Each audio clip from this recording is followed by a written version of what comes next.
Hello, and welcome to Strange Dominions, where we attempt to unlock the mysteries behind the unseen and unheard, unknown and unknowable. I am your host, Octavian Graves. Tonight, we have a very special episode because Ian and I are interviewing James Salzito.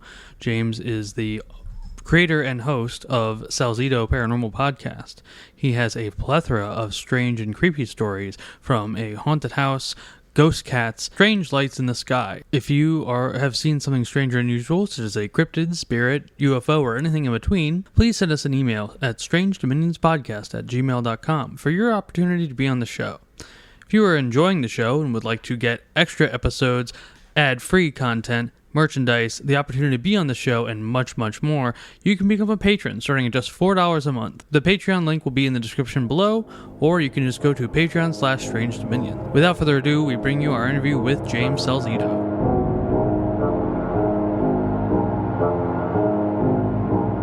All right, tonight Ian and I are speaking with James Salzito, creator and host of Salzito Paranormal. How are you doing, James? I'm good. Thank you for having me. Yeah, welcome to Strange Dominions. Thank you. So you had a couple of stories that you wanted to tell us tonight, and wherever you want to start with that, please go ahead. Yeah, I guess I might as well start with my first experiences. They happened when I was around 13 or 14 years old, so about 27 years ago now. So I have one cousin that I'm really close to in my family, and so I used to go and visit him at his house almost every other weekend, stay over one night, sometimes two nights, and at one point around that time, my aunt and uncle they moved. You know, they got a new house and everything for them, and then they have three kids, and I was close with the son. There are two older daughters. So not long after they moved in, they were still unpacking everything. But I ended up going over there this one weekend. I just want to say I'm terrible with remembering dates or times of things. There's not gonna be a lot of that. And specific details. That's fine. But yeah, it's stuff that happened over 20 years ago, and so at that point they were still unpacking everything that from the move, because it's a 5-person family, you know. But the basement was open as far as we could get around in there. Okay. There were things on the floor kind of all over the place, but there were easy paths, you know, on the floor to get to where you needed to get to. And they had a couch bed down in the basement at the time. And my cousin decided that's where we would sleep for that night. Of course, we were not into anything paranormal at the time. We hadn't heard of your stereotypical hauntings happening in attics or basements. So we didn't think anything of going down there and staying the night down there, because basically that meant we had the room to ourselves. We could talk, stay up as late as we wanted to, that kind of thing. The basement had, the lights were all individually activated. They had strings hanging down from them that you had to pull. And so we only had the one on by the staircase leading up to the ground floor, because that's where the bathroom was at. And then one on directly above us, but the rest of the basement was dark. And one other thing I need to mention here is I was born legally blind, and so I am extremely nearsighted. So that makes what I'm going to describe here really odd and physically impossible. So we were in the bed talking. I don't remember what about anymore now. I'm guessing toys and video games and kid stuff. Comic book, TV shows. I hadn't gotten any comic books yet, but TV shows. And we happened to be looking into the back of the basement, which was the darkest part because there were no lights on there, and it was also sort of behind the stairwell leading up to the ground floor. And they had it was a cement floor, and they had of course there was stuff all over the place in the basement. They also had several clotheslines hanging up, stretched across some of the rafters, and some sheets hanging on some of those clotheslines. I guess just to manually dry them. And we looked over to the back of the basement, and we noticed there was something above this clothesline with this sheet hanging from it. Now these clotheslines and sheets, they're near the ceiling, so they're good ways up from the floor. But we could both see what just looked like the head of an older woman above the clothesline. And she was looking at us and had to look like, who are you and what are you doing here? And I mentioned that my low vision, that's important because as far back as she was, I should have seen nothing except a blur. Just a bright blur. Maybe a bright blur with a slightly darker blur in it for her skin color. But you saw her clearly. Yes. And so at the time, I had no idea how that was possible. I've, of course, over the last few years, 10 years or so, I've been looking into all these topics of paranormal. And so I've kind of figured out maybe that she was somehow projecting to us, and maybe even more directly to me, somehow connecting with my mind to allow me to see her that well.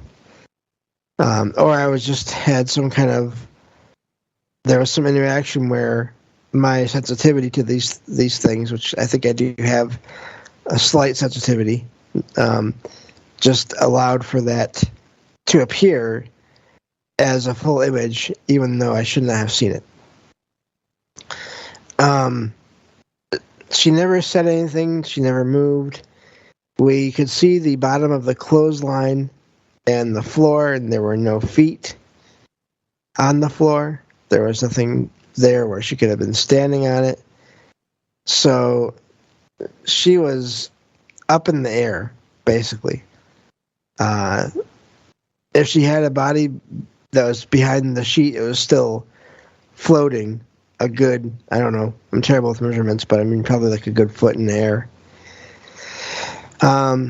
And so we knew that it wasn't a regular person, and we were trying to figure out what to do. Of course, we thought at first maybe we should go and get his parents, my aunt and uncle, but we were afraid if we did that, and then we brought them downstairs, woke everybody up, and brought everybody downstairs, and this, whatever this was gone, we'd be in trouble for possibly making up stories and waking everybody up. So we decided not to do that. And so we just stayed in that bed for some other reason. I don't know why. Maybe just we were too afraid to move. And what we did was we tried not to look in that direction anymore, in that basement. And that's how we noticed something else that didn't fit in the basement. There was a black cat on the floor, just looking at us with these like orange, red, yellowish eyes. And I thought it was odd because I hadn't heard it moving across the floor. Because of my low vision, I've always been very good at listening for things. And I never heard any sounds of anything moving across the concrete floor or bumping into all the things that were on the floor. But we still at first thought it might just be a regular cat that was either already in the house hiding or had gotten in the house during the move. And we both like cats, so we thought we would go check it out. And so we got out of the couch bed, still being careful not to look into that back corner to see the woman there. But in the process of getting out of the bed, because we were kids, we had to look away from the cat as we were getting out of the bed. And when we looked back, it was gone. Again, no sound. And at that point, I was listening. And so that's when we both, again, were pretty frightened. Of course, I think there's probably two options we could have gone with: either go upstairs or what we did, which was get right back into bed and just stay there and focus on each other. That's all we did the rest of the night, was just lay there and talked and looked at each other and nothing else. And eventually, as you hear in so many experience stories, somehow we fell asleep. And woke up the next morning, and everything was fine. Nothing there. And being kids, I think we just sort of, I don't know if we just put all that aside in our minds and just moved on or what, but we just went on with life, But that was my first experience. No, that's wild, and that's interesting. Now, you might have told us already, but refresh me. About how old were you? About 13 or 14 years old, 13 or 14. maybe 15, yeah. Now, this might be an odd question, but let me ask, and not having an answer is fine. But would you say, do you remember any details of the woman's face, like perhaps her age or ethnicity or hair color or anything like that? Your story reminded me of, and I won't say now, but it reminded me of certain other experiences I've heard retold to me over the years. So if there's anything else you can remember in detail, we'd love to hear it. Yeah, I sort of forgot about going over that part. She was definitely an older woman, like elderly, maybe. She had white, curly hair. It looked like it had been, I don't know if it was like a perm but like it had been shaped or styled around her head to make like a perfect circle around her, her head, basically. She had glasses on. I feel like they were round glass frames, almost. Not very rectangular. I feel like she had bright, maybe blue, but maybe not, but bright eyes. Her eyes were bright. And yeah, that was really about it. I couldn't tell ethnicity. She looked to be possibly Caucasian, but I don't know for sure with that. So yeah, and then she was just looking at us. She didn't look really mad or angry. It was more like she was kind of annoyed, it seems like. And she was just wondering who we were and what we were doing there. That's interesting. Now, do you know any of the history of? You said this was it a family member's house, a cousin? It was. My aunt and uncle had just bought it. Okay. And before that, it wasn't in the family, so I don't know any history about the place. I've tried over the years looking into it online, but haven't really found much. And of course, back when we were kids, we didn't think to try to do that either, to look into it either. Oh, of course. So a question I have was, how tall would you say this woman was, as far as in relation to the room? I mean, was her head like at the ceiling, or would you say it was kind of like regular height? She was close to the ceiling. I would say that clothesline was at least 5 feet off the ground.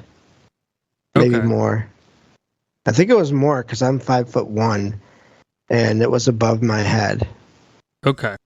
All right. Well, that's very interesting. Yeah. Yep. And that was just the first experience in that house.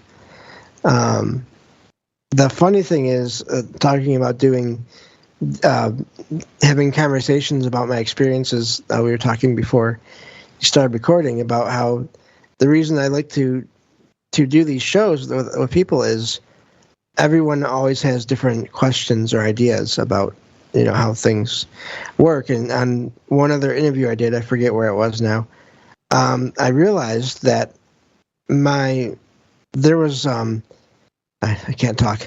My cousin didn't have any experiences there on his own that I know of, Okay, and so no it was one only else did with either. you. Yes. Yeah.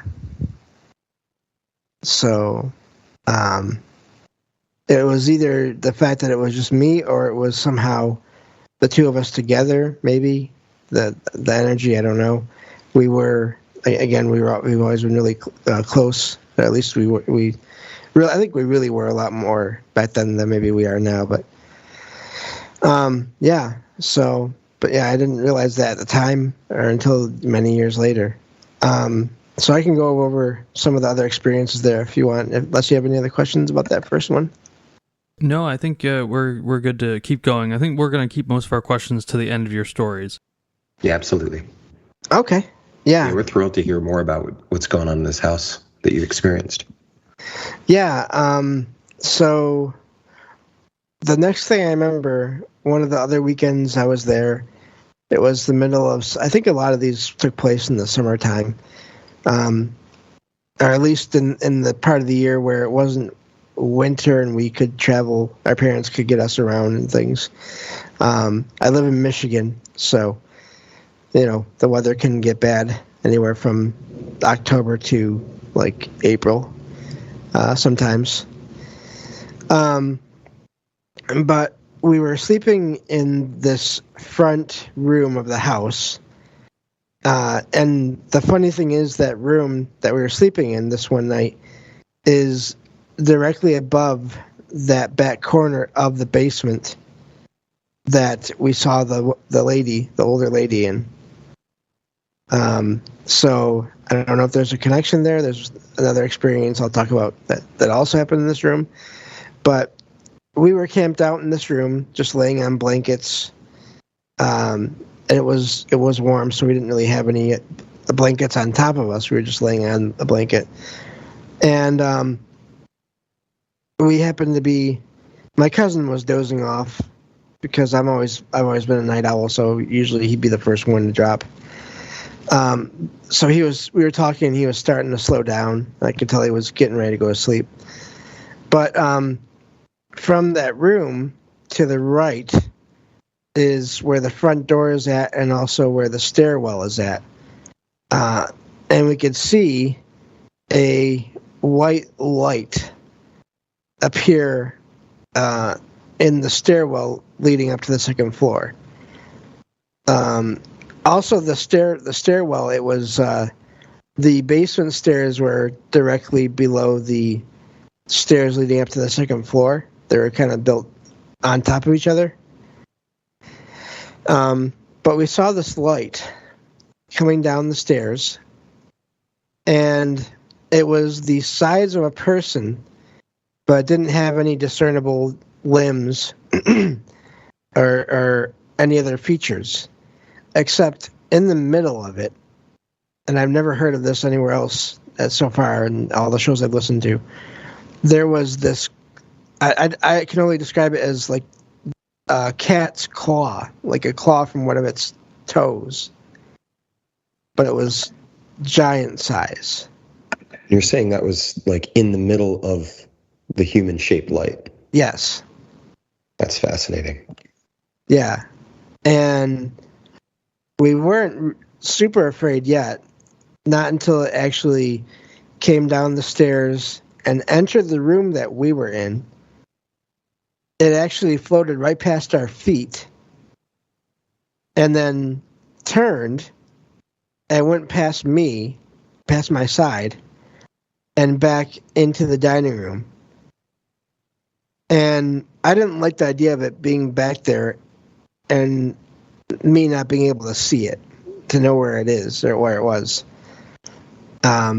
So I decided to get up out of the makeshift bed and just peeked my head around the corner. And I saw this thing float through the dining room table and chairs. And then out through the wall, which had a window in it, and out into the backyard. But, of course, the house was slightly raised, so it would have been floating probably a good few feet or more off the ground when it went out that window. And I still don't know what that was. I did see it one other time, and that other time was not too long after. We were actually sleeping in my cousin's bedroom, and he had one of those bunk beds with the one bed on top and then the space for a desk on the bottom. And I was sleeping on a blanket on the ground because I never did, and I don't think I ever will, climb up a ladder for a bunk bed. That's not happening. And the door to the room was a pretty small room. The door was closed, and I was just laying there. Of course, my cousin, I was pretty sure he was asleep. But this light, same white light, started to slide out of the door and into the room. And it was the same white light with a cat's claw in it. And at that point, I was afraid because that door was the only way in and out of that room. And it just stopped there, though. It didn't move anywhere else. And as I was laying there, I started to see these 4 other lights materialize or like fade into view in front of me. And they sort of stretched out a little bit to make what I describe as almost like mannequin limbs. 2 arms, 2 legs. Arms had hands, and then the legs had feet at the ends of them. But and I say mannequin because it wasn't like a horror movie where it was blood and gore and all that. But it wasn't like a mannequin in that these arms and legs were the color of flesh. They looked like they were somehow organic. And they were just floating in front of me and sort of not moving around, but like kind of almost like they were hovering, where they would go up a little bit and down a little bit, that kind of motion.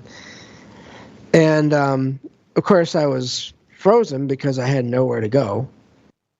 These whatever these were hovering in the air between me and this white figure. And I just closed my eyes and tried to block it all out. And again, don't know how it happened, if it was just sheer exhaustion from trying to keep my eyes closed or not think about what was going on, or what, but I managed to fall asleep. And woke up the next day, and again, this was after that first experience, and I don't know, I just somehow, I didn't want to think about it really. I think it was what it was, because it was just too weird.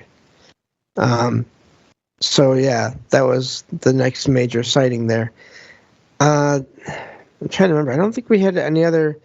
We did see a what might have been that ghost cat one other time in my cousin's room. This was a different bedroom though. He and his siblings sometimes would exchange bedrooms, and so this was at a different point in time, not long after.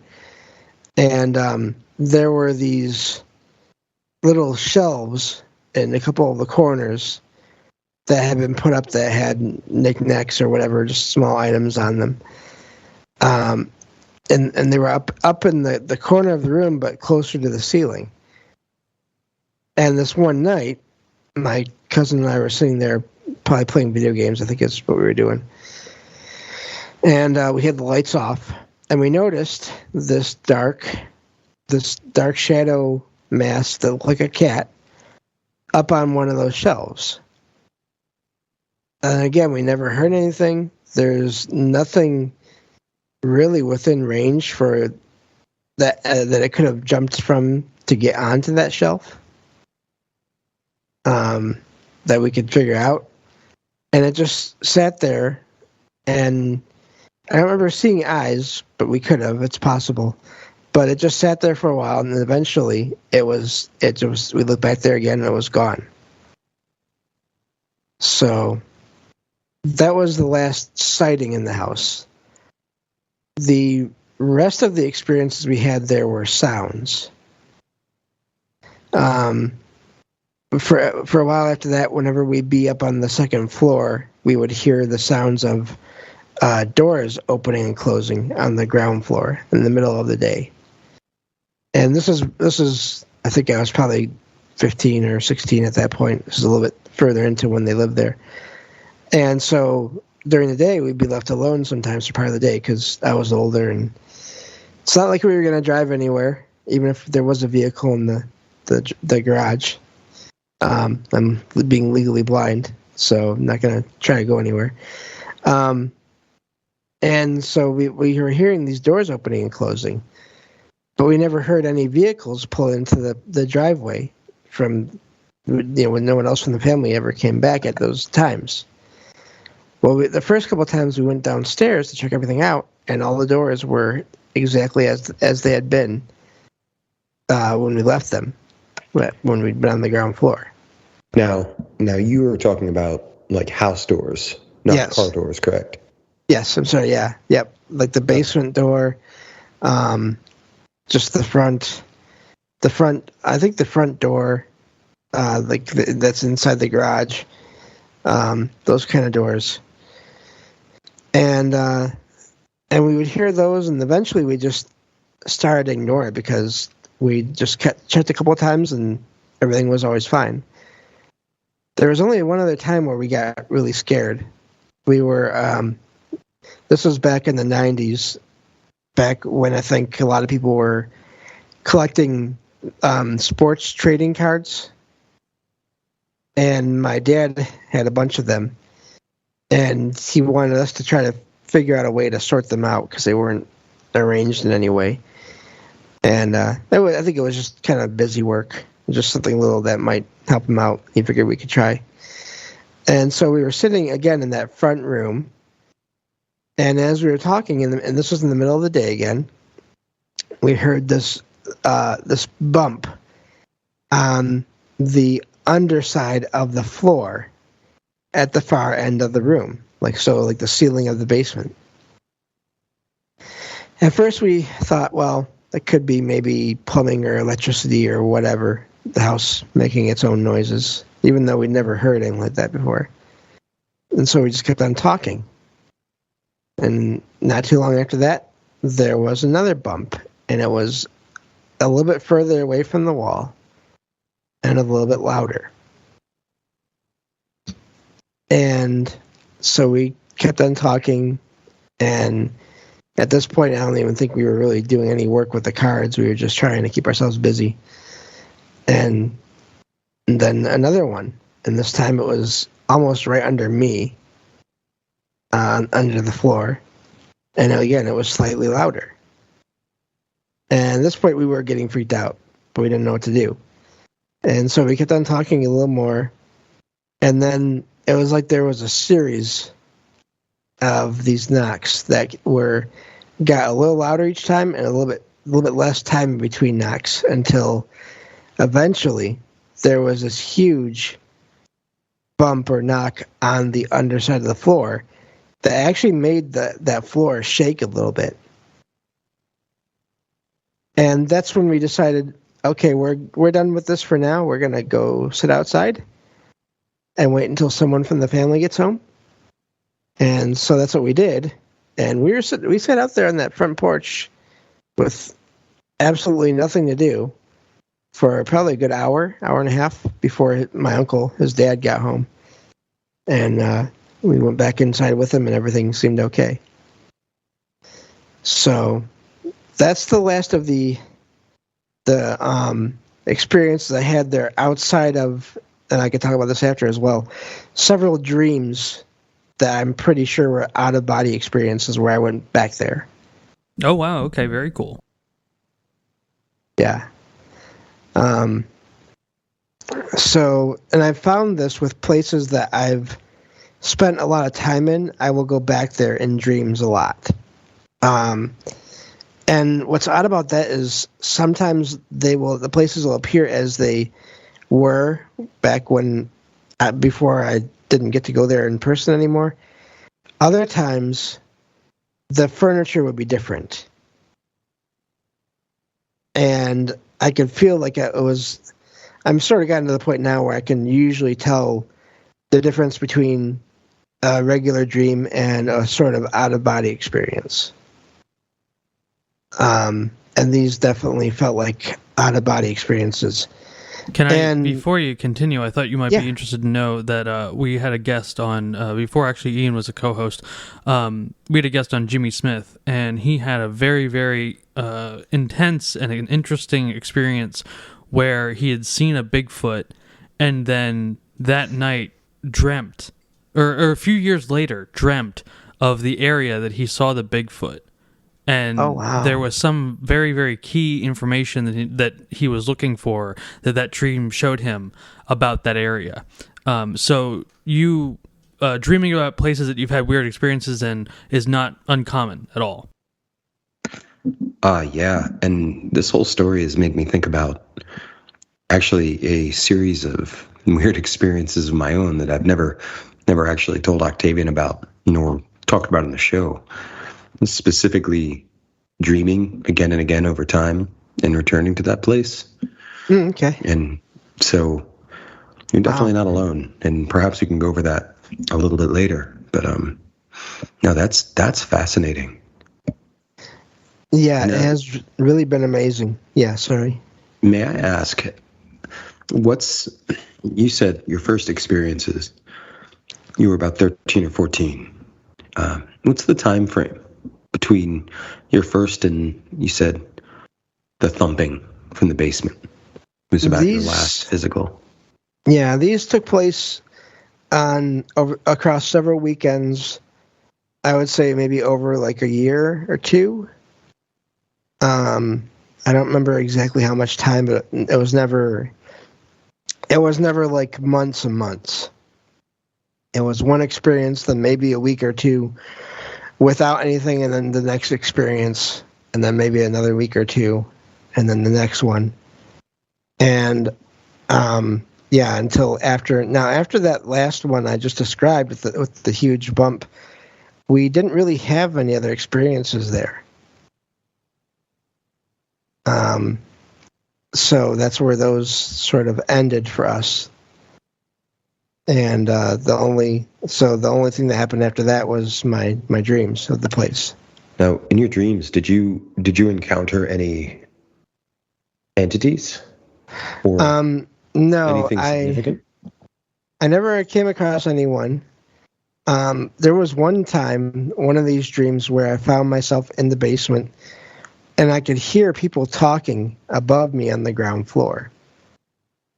And I started to go up the steps to get to the ground floor, and I can't say for sure if I didn't feel like I was walking, but I was moving towards that door that would lead into the ground level of the house. But as I was getting to the door, I thought of something.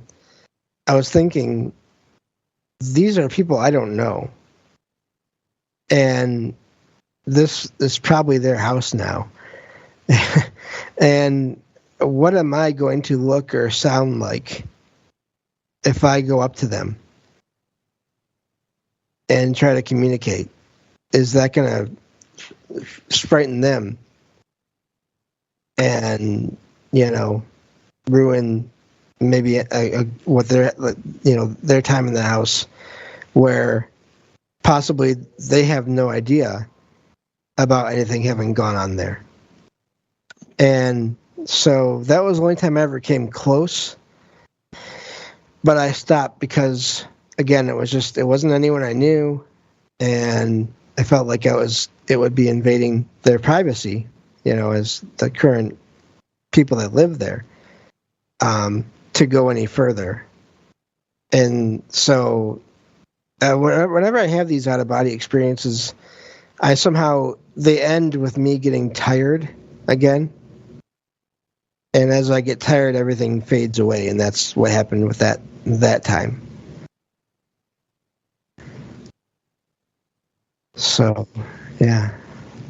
Well, that's really, really interesting, and there's a lot of parallels and correlations to that in a lot of the studies that me and Ian have been doing inside the occult and its in magic and the relation to the paranormal. Just out of curiosity, I was going to ask this towards the end, but I figure I might as well ask now. In any of these occurrences, have you ever been a practitioner of the occult or magic in any way, even interested in it in the slightest, at any point while these occurrences have been happening? No. I mean, I've heard of the occult just because of being interested in the paranormal, but I've never really practiced it. I've tried meditation a few times here and there. Never really got into that either. I actually had a weird experience with my first time trying to meditate. So yeah, no, I never really got into that. I'm terrible at remembering details of things. So I always felt like I've heard so much about how, various things you have to do just a certain way. And so in my mind, I always figured I'm going to mess that up. I'm going to forget something. And it's either just going to not work, nothing's going to happen, or I'm going to, someone or something that is not happy with me. Right, of course. So I'm not even going to bother. Okay. Well, yeah, please continue with your stories. Yeah, and I'm glad you brought up the occult and magic and everything, because I've listened to some of your shows, and that's part of why I wanted to tell these experiences to you all, because I know you look into that, and so I wanted to see sort of how you would filter my stories through that sort of lens, I guess you could say. So thank you again for having me on. Yeah, my pleasure. Yeah. So I've had dreams every couple of years, once every couple of years, 2 years, of being in this house. And again, there was a couple of different times where I would be able to wander around the house and I could somehow feel there was no one there. And around this time, I also started sleeping more and more during the daytime.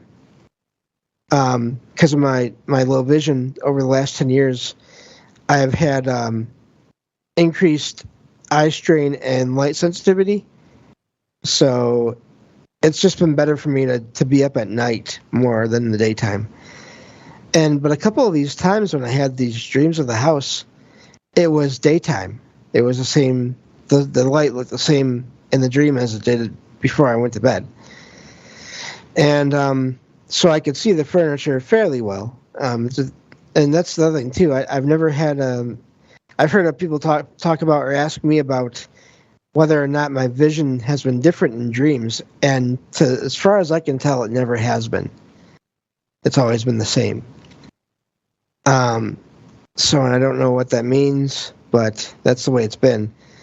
But I could still see the furniture enough to know that I didn't recognize any of that from back when, my family owned the house. And there was one time I went there and I was able to wander around the whole house, just about the top floors anyway. And there was no furniture anywhere.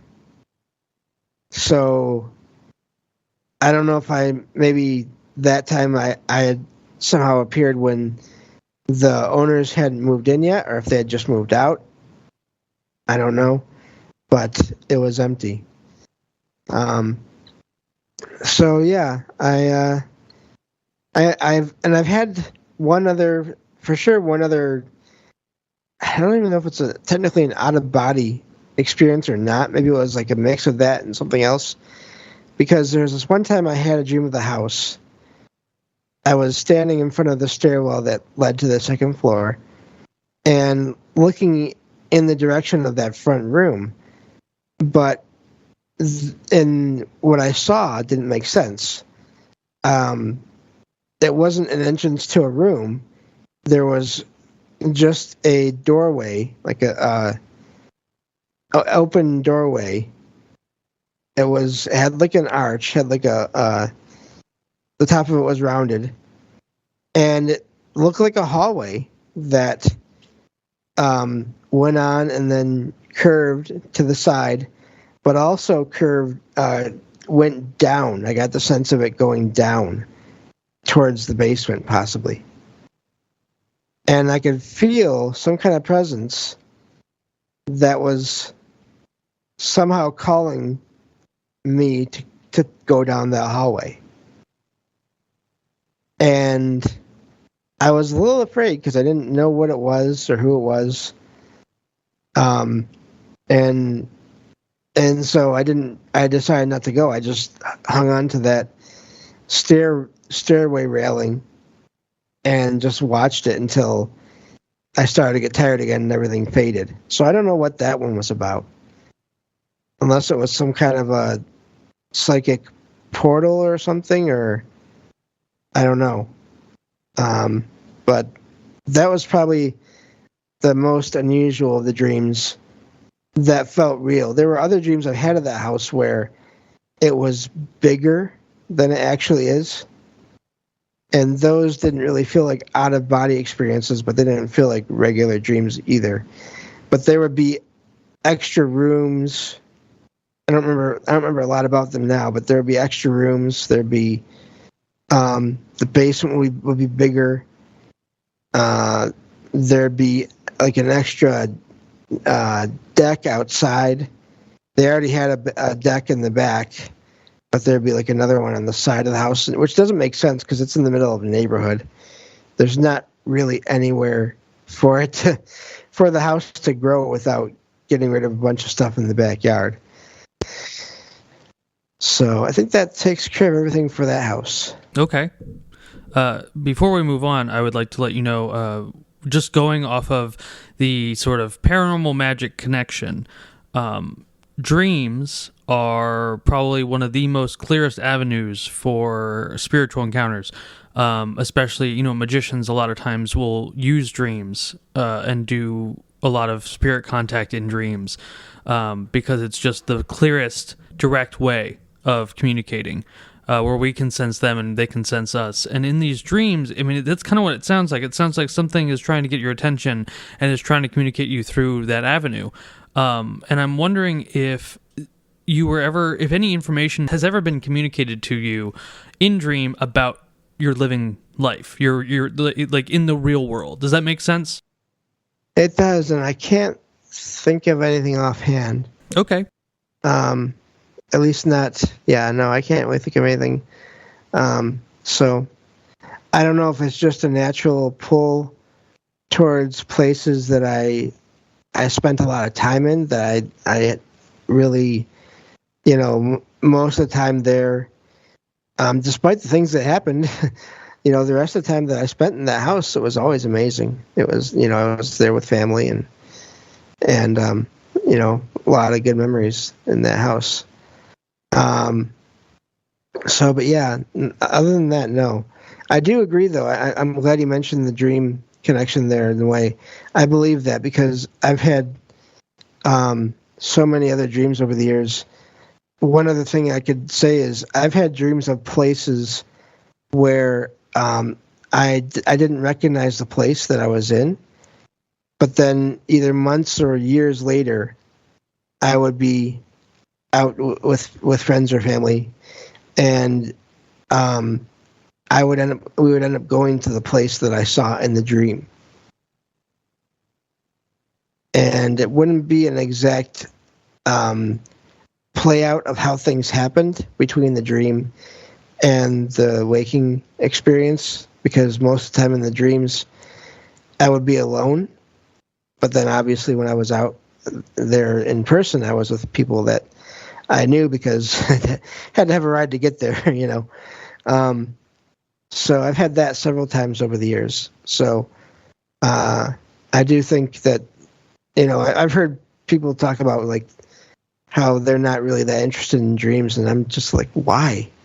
Because they don't understand the significance of it and the history behind it. I mean, dream magic is one of the oldest forms of spirit contact in human history. And so whenever I also hear people say, well, dreams aren't that interesting, it just shows a lack of background in the subject. And I hope that doesn't sound too condescending, but I just feel that there isn't that context that's needed to understand why dreams are so important. Yeah, I would agree with you on that. It's not condescending. It's an accurate statement. And while not all dreams obviously are always going to have an occult significance, many occult experiences can be better understood or conveyed entirely through dream states. And as you said, some of the most clear and helpful spiritual encounters and communications can come directly through dreams or with dreams as an accessory. Yeah, I've definitely had visitations from loved ones that had passed after the visitations after they'd passed in my dreams as well. So I believe that too. That's a thing that happens. Remind me when we get off here, I'll send you some links on ancestor work and ancestor practices, because that's absolutely part of it. Oh, okay. Sounds good. But if any more stories, please go ahead. And then if you'd like, we can get into Salzito Paranormal. Yeah. I'm just trying to think of where to go. I guess I've sort of gone over pretty good examples of my, what you want to call maybe ghost experiences, even though I think that's a term that can be applied to many things at this point besides just spirits. And then also the dreams, the out-of-body experiences I've had. I guess the other thing that's happened more recently, this last summer, was that for the first time ever, I saw something in the sky. Yeah, that's what I was going to ask you. I heard we're starting out that you had seen a light or light. Yes. Yeah. Yeah, I was excited to hear about this story. This is exciting to me because I never expected to see anything like that in the sky. And even if I did ever see a light in the sky, I always figured I would just write it off as probably a satellite or a plane or a drone, because I normally don't see a lot in the sky when I look up at it. I mean, except for the moon, but even that has to be like almost full or totally full for me to see it. If it's just a sliver, I'm usually not going to see it. But you saw this light or lights, and this was clear. Yes, I saw this light, and it was clear, and the moon was out as well, so I know it wasn't the moon. Interesting. So it was almost like something that you saw clearly despite your vision. Yes. And so I'll just go into this first encounter here. I happened to go out to get the mail one morning around 3:15, 3:30, around there. I live in an apartment complex that is, everything is set up in these courts, like square sections where there's buildings on all four sides and then one way in, one way out. And I went out to get the mail one morning. This was sometime last summer, getting close to fall. I'm not sure exactly the date. But I noticed I could see what I thought was a star in the sky. And once in a while I can see stars, but it has to be exceptionally clear, and it has to be just, I don't know even how it works, but once in a while I can see them. But usually they're just tiny little dots. I barely see them, if I do see them at all. And I was thinking, wow, this star, the star, or maybe it's one of the planets. I didn't know. It's really bright. I can see it really well. And now before this, I had been talking with a friend. If you listen to my show and check on the shows where my friend Derek is on with me, we were talking about doing a show about possible ways that aliens who or whatever they are could make contact with people, and just kind of throwing around ideas, possibilities. We were talking about doing that, but we hadn't actually done the show yet. But so that was like maybe a few days before this happened, and so I was outside and I was just looking at this light and thinking about that, and sort of thinking it'd be really amazing if this was more than just a drone or a plane or something mundane that could just be explained away easily. And as I was thinking this, I went behind this one little tree at the corner of the court that's right across from the mailboxes. And it took me maybe few seconds to walk past the tree. And when I came out from behind the tree, I noticed the light had changed color. It had been sort of like a white or orange, like just a bright light before, but now it was like a light blue. And the other thing I noticed is that I felt some kind of a presence coming from that direction. And if I hadn't felt that presence, I might have written it off as, again, something normal. Because I have low vision, and, so it's not like I can easily identify things that are in the sky. But there was a sense of a presence there with this thing, and it was a neutral, maybe even positive presence that I felt coming from this light. And I felt like it was there, almost just being there was its way of saying hello to me. And so of course, after all these years, I've heard a lot of stories about people trying to communicate with things that they encounter, and how sometimes you can just, if you think towards whatever it is you're seeing, you can get a response. And so I just thought, I basically thought hello at it. I just said hello. And I got a response, but it was so fast that I almost didn't pick it up. And it was the same word. It was hello, but it was like the thought, not the sound of the word, if that makes sense. Right. It was like your own brain producing the thought, but you realized it wasn't actually that. It was just the same, yes, almost medium. And it was extremely fast. Like I was focusing on sending out that thought of hello, and I felt like this, whatever this was, is already like an expert at this, and just boom, hello, there, message sent and received. And so I kept watching it as I was getting my mail, and I tried sending other thoughts to it, like, this is amazing. Thank you for showing yourself to me. I'd love to learn more about you. And I didn't really get any other responses. So I got the mail, and I started walking back to my apartment. And it stayed there in position the whole time. Never really changed on that sighting anyway, after it had changed to blue. And I eventually went inside, and I thought, well, that was amazing. I don't think I probably won't ever see anything like that ever again. Not knowing I would have 6 more sightings of the same thing. 6 more sightings. 6 more sightings. Now, what's the time frame of that? The second one was maybe a week or 2 after the first. Okay. On a Saturday night, Sunday morning. And then it would go on, that there was like 5 in a row Sunday morning, because at that point I started going out like every morning just to see if I could see this thing. And it definitely responded, it seems like you did. Yes.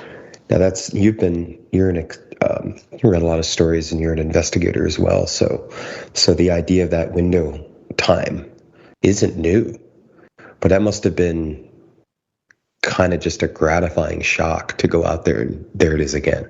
especially that second time, Yes. Yeah. That's amazing. That must have been just a surreal and wonderful feeling. Oh, it was amazing because I didn't feel the slightest bit of negative from this, whatever this is. Now, did you ever get another communication? No, nope. Nothing else. And, but yeah, I saw it 5 days in a row, 5 mornings in a row, and then nothing for a while until the day after Thanksgiving. And I'll go back and go over the individual sightings too, but the day after Thanksgiving, saw it, and I had a witness that time with me. Okay. Did the witness see the same thing or a variation? Yes, same thing. Okay. Blue light. So it was my mom, and she couldn't actually look up at it very long because she's had neck surgery, so she couldn't keep her head like tilted up for a really long time. But she did see it, and she doesn't know what it was. She's kind of tried to write it off as probably being something conventional, but she also knows what I've told her about the sense of a presence. So she didn't push that theory too much. She kind of just, I think that was maybe more for herself, possibly, to maybe take the shock or take the fear out of it. But yeah, but going back to that second sighting, it was Sunday morning, early Sunday morning. I had decided to do laundry. The laundry room is in the apartment complex main office building. Has an office and then a maintenance section and then a laundry room in it. And they give everyone keys to get into the laundry room whenever they want to. So I would go a lot of times in the early morning. So I went outside. I had my cart full of clothes. And as soon as I got outside, there it was again. Same place it had been before. And I sent hello to it. I thought hello to it, no response. But I was still just amazed that I was seeing this again, a second time. And so I walked around my court to get out of my court, my street, and over to the clubhouse. And I kept on looking back as I was walking to see where the light was at. And I looked back one last time as I got to the point where I couldn't see it in front of me anymore. And it had vanished. And I stopped and kept looking at the area, and it wasn't there. Well, I turned back to face the clubhouse, and this light is above the clubhouse, which is where I was going. Now, was it the same size, or did it get bigger or smaller? It stayed the same this time. The size and color changings weren't until the third and fourth sightings. Okay. But it didn't, I never saw it move. It was just it either teleported or it was able to go invisible and then move. I don't know, either way how that works. And so it was right above that clubhouse. And I was just amazed at that because it wasn't long in between when I looked and it wasn't there, and then when I turned and looked, forward and it was there. It was probably less than a minute. And so I went into the clubhouse and got my laundry going and walked out, started to head back home, doing the same thing again, watching that light as much as I could as I was walking, until I got to that point where I had to turn around to look at it again. And it was gone. Not above the clubhouse anymore. I'm guessing you can figure out where it was when I saw it again. Right back in my court. I was going to say it popped back where you originally saw it, right? Yes. Now, you said the third story, or the story, but the third sighting and the fourth sighting, you say there was a variation, correct? Yes. Just one more thing on the second sighting. This happened every time I went from my place to the clubhouse and back. This light did this every time. This vanishing, reappearing trick. That's interesting. And so it basically always appeared in one of the two places. Yep. When you moved. Yes. That's wild. I also think that it somehow knew of my limited vision. And so I feel like it acted in ways where I would never easily lose sight of it. It wasn't doing what you hear about in some reports of strange lights in the sky where it was flying all around and just zipped off. You know? It was stationary in an almost intentional way for you. Yes. Because the way you're describing it to me, that's how it sounds. Yes. Okay, that's very significant, I think. Yeah. So anyway, that day I finished the laundry and everything. There was one other thing that happened that later on that day, in between the second and third sighting, that has to do more with my apartment, I think. I have had a few. This is probably a whole other story, but I have what appears to be a ghost cat that will stop by here once in a while. And this is different from the one you saw when you were a kid, right? Yes, different one. This one is all white. So you got a black feline apparition. Then now you have a white ghost cat. Now, yes. I can't lie. I'm a big fan of cats of all forms, especially the spectral kind. Yes. Now, this happened. You witnessed this around the same time as the lights. Yes, there was something that happened. It wasn't a sighting. It was a sound. Okay. But I have seen this cat before too. And I can go into that after I finish the light sightings if there's time. But I happened to be, it was in the middle of the day. I was sitting, actually where I'm at right now, listening to some podcast. I forget which one now. And I mean, it was definitely paranormal related because that's all I listen to, as far as podcasts go. And yeah.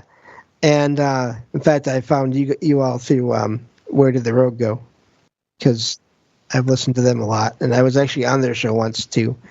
Yeah, they're great, and we're really glad you found us. Yes, me as well. I am as well. But so, just a quick little backstory on this thing that happened. I do have a living cat. I actually have a cat. Her name is Logan, and she's a tuxedo cat. Now, sometimes when I'm sitting at my computer, she likes to jump onto the other table that has my TV on it, and she'll jump up there and lay on that table behind the TV, I guess just to be near me, but not too close. And so I'll hear her jump onto the table and then just take a few steps, and then usually right after that, she lays down. But this one day, I heard the sound of a cat walking around in this table. But I never heard the sound of it jumping onto the table. So that sound was not there. This, whatever this was, somehow just appeared there. Just started happening there. And at first, the first few footsteps, I thought, well, I must have just been completely distracted, and I didn't hear the sound of Logan jumping on the table at all. But then the footsteps went on for a few more seconds longer than Logan would usually take to get settled in. And that's when I started wondering, wait, that doesn't seem like Logan. So I leaned forward, and so I could see behind the TV. I wear a blindfold to cut down on the light that hits my eyes. And so I leaned forward in my chair and lifted up my blindfold and looked around to the back of the TV. And as I was leaning forward, the sound stopped. And there was nothing that I could see behind the TV. So that is interesting. yeah. And like, you own a cat. Yes. Octavian owns several. I have a cat. Oh, I 6. Oh Yeah, man. we're all cat people. So let me just give you credit. Is that when you have a cat, you know what your cat sounds like. Yep. You know what I mean? You do. Yes. And it's just like a person. And you know when it's not. You'd know if something sounds like an animal or another cat, but you know it's not yours. Yes. Like there is that. So I will give you that credit. Yeah. So, and this was, I mean, not even 12 hours after that second sighting of that light as well. So this is 2 events happening in the same day. That's something we're not going to break into a bunch of questions just yet because you're not done. But for the listeners, I want to make a clear statement that in many, and Jay, you might agree with me, being in this for a while yourself, is that when people see paranormal, when they have paranormal encounters, especially UFO or light in the sky related things, oftentimes there are seemingly unrelated but equally strange encounters that seem to happen in the same window of time that often people don't associate because, you see a light in the sky, then you see an apparition, or you hear strange sounds in your house, or you have an odd series of phone calls or strange dreams, and you don't immediately associate them with each other. But when you hear a lot of these stories and encounters, you realize that is a pattern that reoccurs. So it's worth noting and listening to, and if you yourselves have encounters and experiences, to note everything that happens.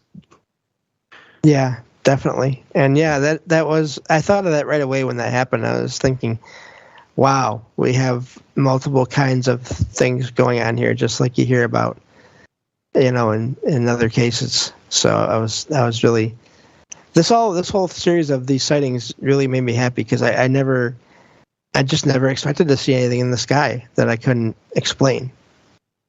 I felt that your way memory's as been well. Clear about it, right? Yes. Yep.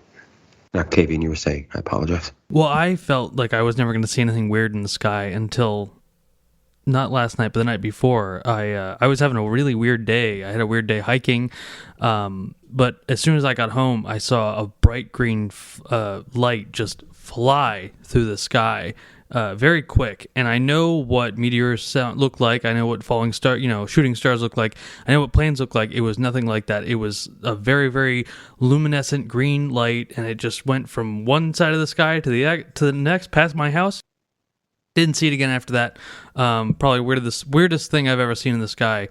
Don't know what it was. Can't explain it. But yeah, I know how you feel. Wow. And so that was just a couple of days ago. That's amazing. I haven't told anyone about that. I saw a green light and a green flash in the sky too. Actually, it was at the Land of the Dead, the place I nicknamed that I go to, that I took you to before. But before we get into our own stories, you said you had a few more encounters with this light, correct? Yes. So that next morning, around that same time, like around 3, maybe 4 at the latest, I went out to check the mail again, hoping to see this light because now I'd seen it twice, and it was there again. But this time and the time after that is when it did some different things where it changed colors. It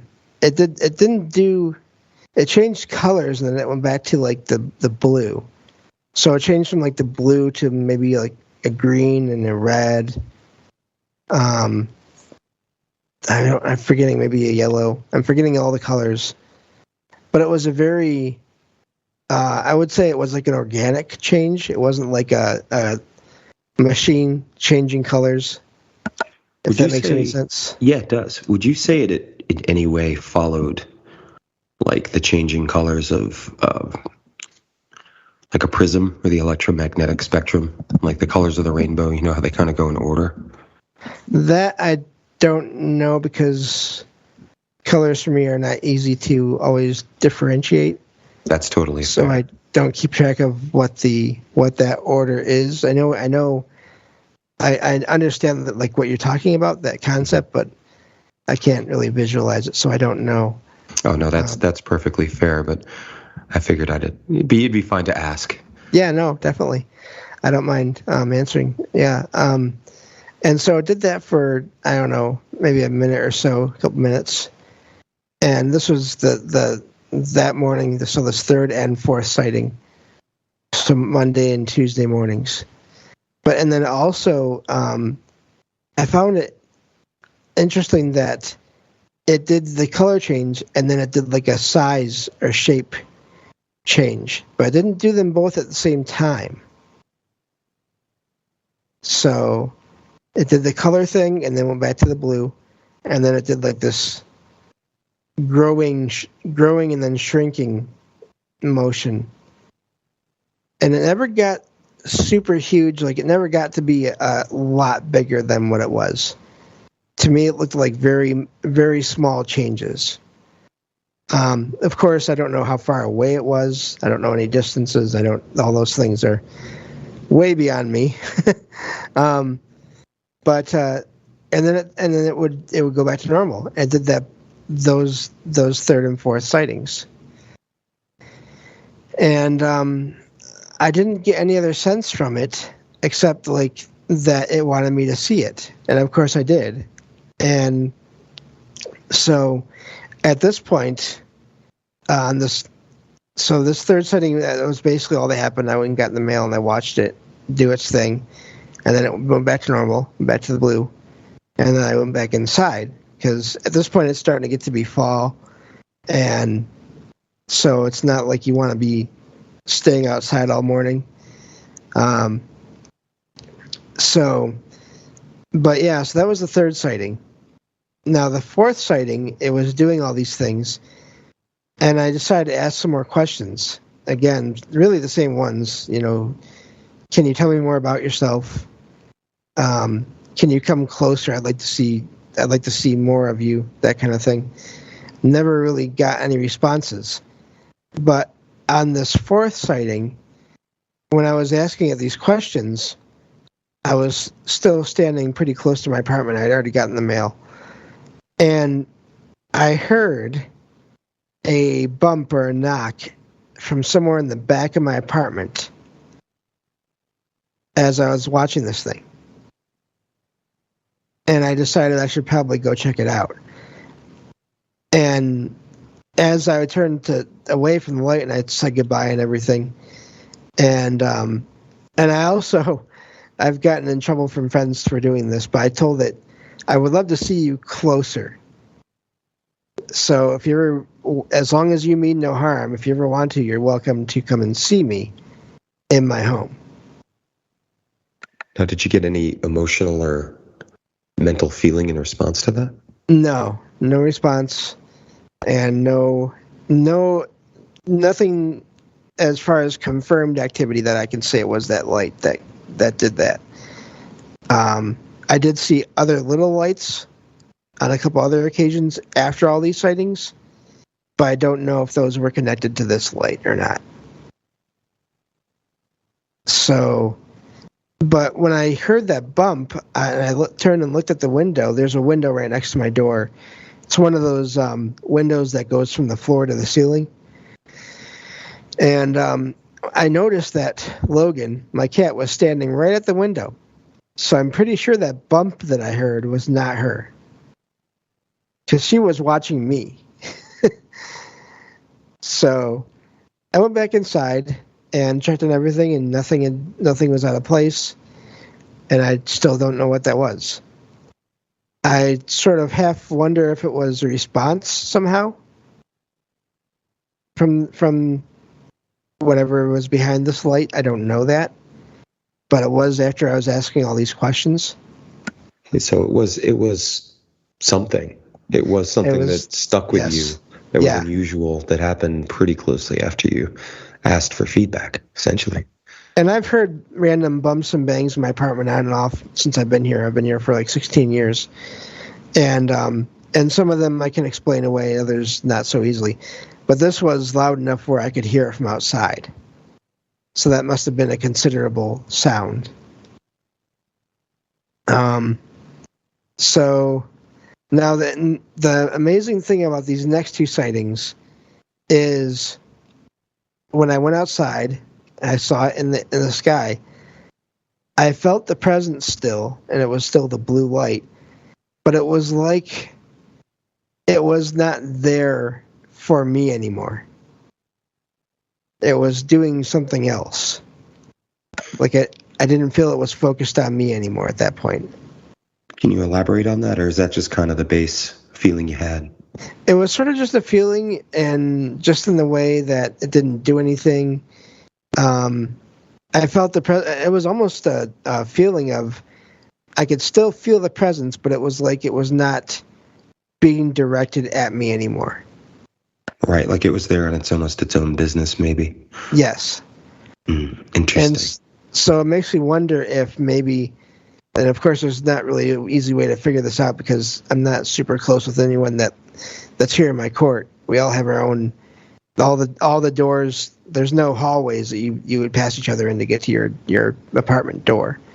All the doors are exterior. So it's not like I can just go around and start asking people, hey, have you seen a blue light in the sky? Without probably, getting some weird responses or looks. And so those fifth and sixth encounters, that was the most interesting thing about those is the lack of interaction. And of course that was a Wednesday and a Thursday morning. And then after that, I went out for the next couple of days to look for it and get the mail, and it wasn't there anymore. And it continued not to be there until the night after Thanksgiving. So I went, my mom came and got me that day to go have dinner at her house.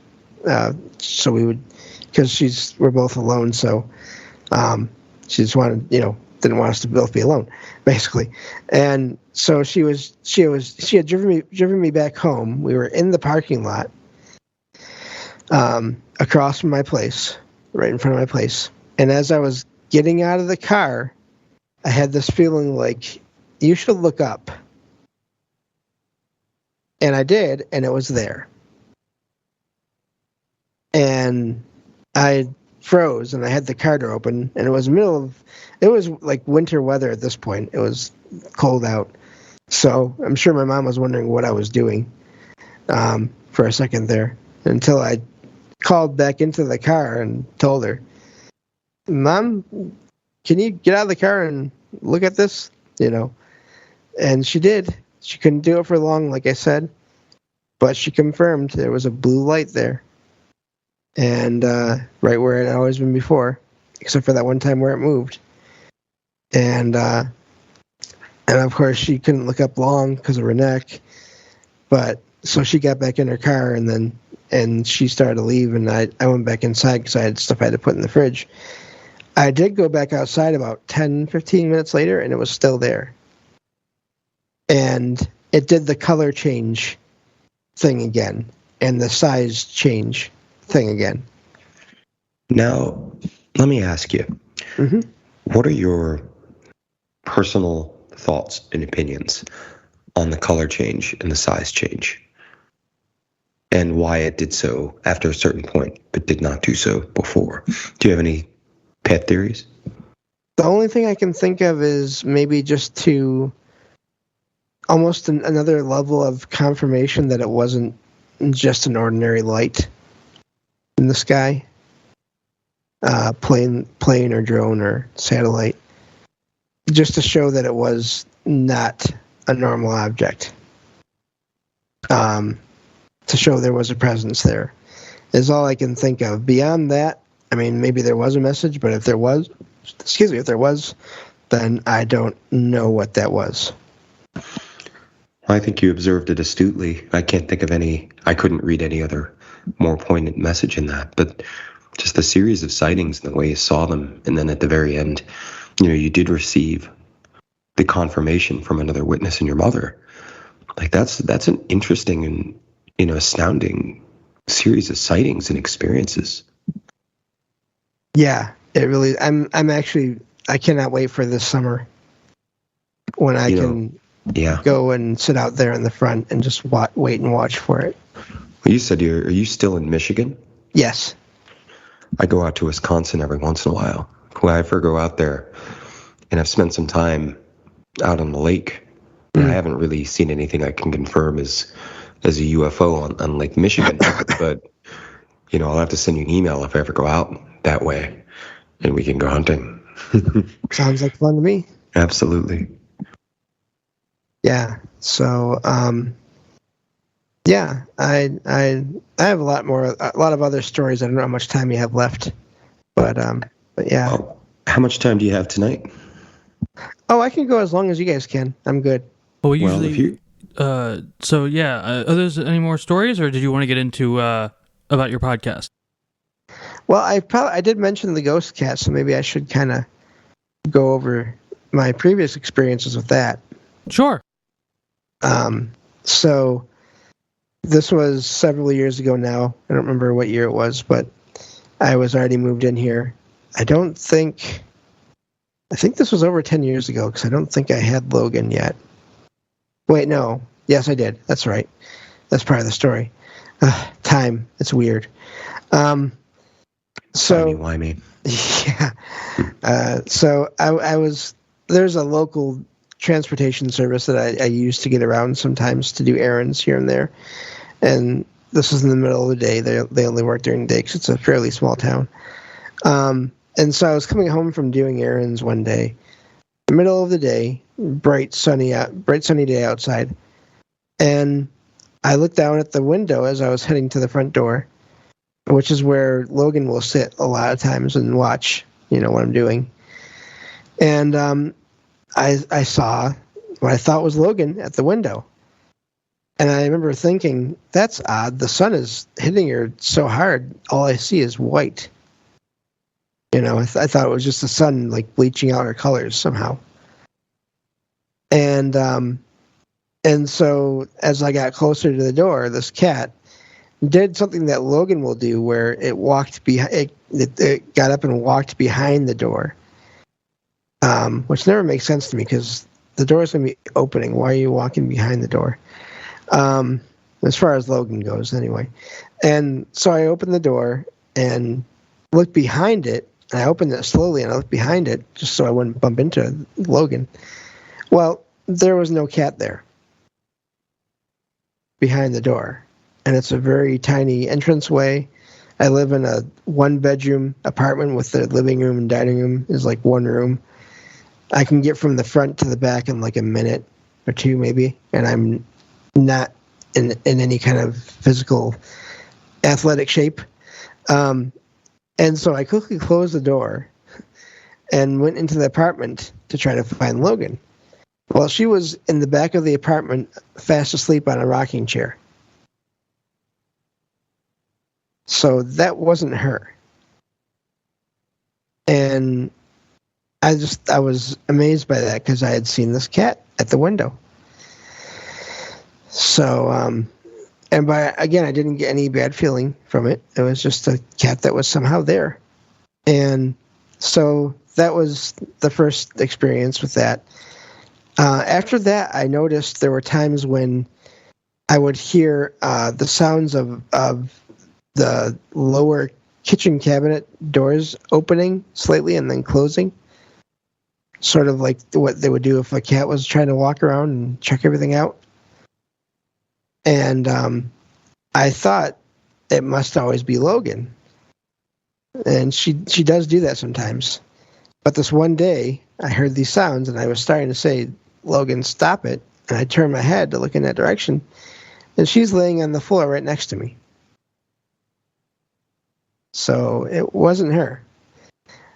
I've also had the experience where, similar to the table behind the TV, where, because when Logan jumps onto my bed, or jumps off of my bed, I can feel it and I can hear it, because they have to land, and then there's pressure, and then the release of the pressure, and then she'll walk around and do whatever she's going to do on the bed.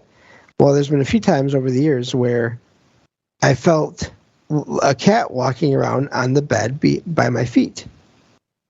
But I never heard or felt the bed shift from the cat getting on the bed. And I even looked, and I didn't see anything. And as soon as I looked, of course, it stopped. And every time that anything like this has ever happened, Logan is not anywhere near wherever the things are happening. I don't know if it's a cat thing where she's just like, I'm not dealing with that. You know, that's a stranger. I'm not dealing with them. You know, have fun. Or so I don't know if that's the case or what, but she's never right there when things are happening with this ghost cat, except for this last time, the one other time that I saw this cat. And funny, earlier we were talking about dreams. I had fallen asleep, sitting in my chair in front of my table, and I didn't have a computer at that time, but just had odds and ends playing cards on the table or whatever. And I fell asleep, and I had just a regular dream to start with. I don't remember what it was now, but eventually everything started to fade away, and this big, fluffy white cat appeared right in front of me as I was dreaming. And I realized, oh, that's the same cat that was in that window. That wasn't Logan somehow with the sun hiding her colors. That was this thing. And I got the sense of that this cat was old, like just really old, and knew a lot. Nothing bad, nothing negative, but just like, I'm here, I've been here, you know, and I'm just saying hello, kind of a feeling. And and it just sat there in front of me, and then I started to realize I could feel something on my stomach. And I thought it was this ghost cat. Well, no, it turns out it was Logan. She had jumped up onto me, which she never does. She hasn't done that since she was a tiny kitten. I think she was sensing this other cat and was like, hey, you know, what's going on? And I woke up from the stream. It faded away, and I woke up, and Logan was sitting right on top of me and looking right at me. And so, yeah, I don't know who or what this other cat is, but it stops by from time to time and makes sounds. I've never really, those two times were the only times I ever saw it. But as you were talking about, Ian, I think it's Ian. I'm sorry. Okay, it takes me a long time to get attached names to voices. But you mentioned the cats, how you know your own cat, you know what animals, how they act, and when it's not yours. And just all these other sounds, again, I could feel it wasn't Logan. Yeah, I definitely understand what you mean, because I can identify all my 6 cats, and I can tell you which one is doing what when if I hear it. So I definitely know what you mean. That's really, really astonishing that you have these experiences, especially with the cat. I think it definitely seems like these things, you have a gift for this stuff. I mean, these things are definitely attracted to you. They want to communicate. You definitely seem very perceptive of it, which is a very cool thing. So yeah, it's really awesome that you have all these experiences. Yeah. Oh, it has made my life so much better in a way. Because being born legally blind, there are things that are always difficult to deal with, just everyday things, and then over the last 10 years, with my eyes getting worse, there's been more things I've had to adapt to. So all these other things happening have really given me something else to focus on besides my own struggles, I guess you could say. Yeah, so I definitely am glad. And I mean, I've only ever had maybe 2 negative experiences out of I mean, even what I've described here is not anywhere near everything that's happened. It's funny because I say that, and it makes it sound like you hear about people that have experiences like every day, all the time. That's not me either. But it's still, things happen, at least once a month, twice a month, or more. And when you get to be over 40, and you've been having these experiences for the last 20 some years, that still adds up. So, yeah. Well, we would love to have you back on the show to talk about some more of your experiences. But for now, do you want to talk about your podcast and how that got started and what that's all about? Yeah, and thank you for having me on and giving me the time to do that as well. Of course. So my experience has really led to me wanting to make the podcast. That, and then also just seeing how popular culture has created this narrative that if it's paranormal, it has to be bad. Everything has to be negative. And I refuse to accept that because I haven't lived that. I've had, like I said, maybe three negative experiences my entire life. And other than that, I mean, countless other ones that were neutral and or positive. So that's really the whole purpose of my podcast, is finding stories about things, people's experiences with the paranormal, where not that they don't get frightened, but just to show that, it's understandable to get frightened when things are happening, especially for the first time. But that doesn't mean it's a negative thing. So I do shows 5 nights a week. Actually, I do them at 1:30 in the morning, so it's night and early morning.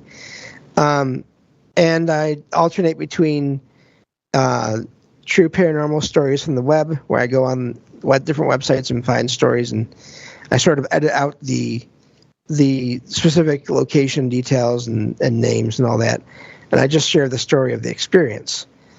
And then I do like paranormal news shows here and there, and then just different reviews of funny enough, popular culture books and comic books and different things, and their connections to the paranormal.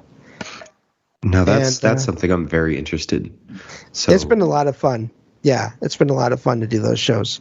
Mm-hmm. So yeah, that's basically what I do on my show, and then some topic-based episodes here and there. I started doing once a month. I started doing a roundtable show with some friends as well, which has been a lot of fun as well. And so you can, if you just search the web for Salsido Paranormal, SALSIDO, you should be able to find me on most podcast platforms. And go from there. I do my streams live only on Discord, but they go to the podcast and YouTube feeds. So yeah, that's where you can find all my stuff. Well, that's awesome, and we are definitely going to include all those links in the description for this episode. James, I want to thank you so much for coming on. We really, really liked having you. Ian, did you have any questions for James before we go? Well, I think we covered a lot, and I do have a few, but I'm going to save them because, James, I really love, and I think Octavian agrees, I really love for you to come back on and get into it again with us. Oh, definitely. If you're willing. Yeah, definitely. And, I have one of those possible negative experiences was possibly an abduction experience, so I would love to talk about that, see what y'all think. Oh, absolutely. You're holding out on us. Yeah, we'll have you back on very quickly. The UFO phenomenon and all the surrounding high strange just around that is a major interest of mine for years now, as an accessory to, I guess I could say, career in the occult. But it's something that we've been, it's a focus we have here on this show, but we haven't spent a ton of time with this year that I think we both want to explore more of, because it is such a huge and important dimension of the paranormal that has some very interesting connections to more traditional aspects of the occult as well. So if you'd like to come back and tell us that story, and some of your other ones, because you said you have a lot. We'd love to hear. Yes, and I'd definitely be happy to come back anytime. And I know our listeners have open access to send us messages. And if any of our listeners have any questions for you, I know they can send them to you directly. They can also send them to us at Strange Dominions, and then we can forward them to you. And then maybe we can bring them up the next time you're on. Absolutely. That sounds great. And Ian and I are always available if you want us to be on your show. We would love that as well. Yeah, absolutely. That'd be awesome as well. Thank you. I'll send you my email because I always like to reach out as well. But it was wonderful talking to you, my friend. Thank you. Mm-hmm. All right, James. Thank you so much, and you have a great night. You as well.